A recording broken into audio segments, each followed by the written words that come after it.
Seeratumtoota keessaa tokko barcuma duubaan jilbeenfatanii kadhataa turan. Poolisoonni mana maree Yunaaytid Isteets keessatti qawwee yookaan shugguxii harkaa baafatan. Karaa foddaaf balbalaa of ilaallee jiran cabsanii hiriirtonni seenuun waajiira aangoota filatamanii kosiitti dabalan. Haalli ture kan lammiiwwan Ameerikaa biyya ofii keessatti takkaa ni argina jedhanii eegan miti.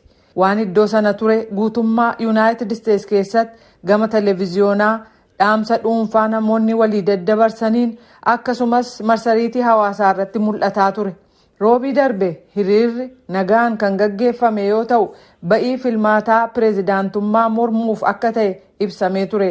Lafa fageenya dheeraa hin taane irratti immoo seenataaf kongrasni ba'ii filmaataa pireezidaantummaa raggaasisuuf walga'ii gaggeessaa turan. Pireezidaant Tiraamp haalli kun utuu hin uumamiin dura haasawaa dhageessisaniin We will never give up. We will never concede. It doesn't happen. You don't concede when there's theft involved. Takka abdiin kutannu dhugaadha jennes gonkumaan fudhannu yeroo hanni jiraatu fudhachuu hin qabdu jedhanii turan. Hiriirtonni kun gara mana maree Yunaaytid Isteetsitti akka qajeelan Tiraamp yaada dhiyeessan. Gamoo sana hiriirtonni itti dhiyaataa yeroo deemanitti daangaa poolisiin akka hin dabarre kaa'ee dhiibutti ka'an. Dheekkamsaan darbanii gara gamoo walga'iin gaggeeffamaa jiruutti ennaa seenan seeratumtoonni dheessan.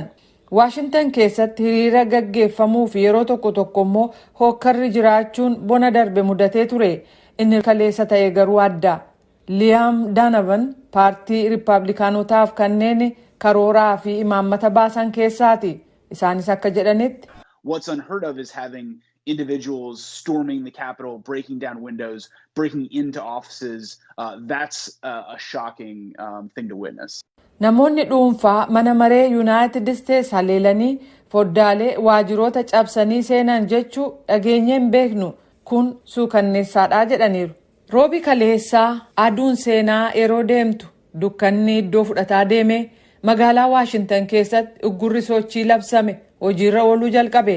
Miseensonni kongrasaa walitti deebi'anii filannoo pireezidaantummaa baatii sadaasa darbe gaggeeffameef sagalee deeggarsa miseensonni paartii kennan lakkaa'uu jalqaban. Seeratumtoonni deemokiraatotaas ta'e riippaabilikaanotaa Joo Baaydan filannoo kanaan injifachuu isaanii raggaasisuuf cicha akka qaban dubbatan. Walga'ii isaanii halkan guutuu itti fufanii dhumarratti akkuma saganteeffatanitti pireezidaantii Yunaaytid Isteets inni itti aanu Joo Baaydan ta'uu mirkaneessaniiru.